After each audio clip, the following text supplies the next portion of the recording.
สบายดีพี่น้องทีมงานสาวน้อยที่กันเองวันนี้บ้านนาปูนากลางพี่น้อง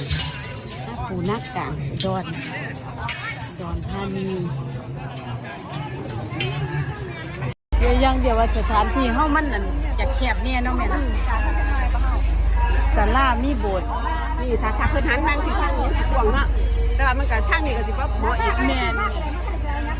ก็คือเก่าเวทีเฮาก็สิมาตกแถวกันปันยังเอาเลยพี่น้องมึงเอา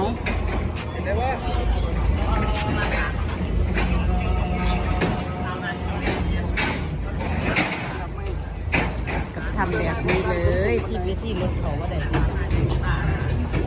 เอาสารคดีเอาไว้ซ้ำนี่สักวันพี่น้องพอกันไม่คิดหนาทางหนึ่งก็ต่อกันขึ้นไปเครื่องเวทีเพราะว่ารถกันที่ขั้นนี้มันสูงกว่ามูเลขเข่าประตูโค้งมาได้พี่น้องเอาสำหรับที่นี่สบายดีพี่น้อง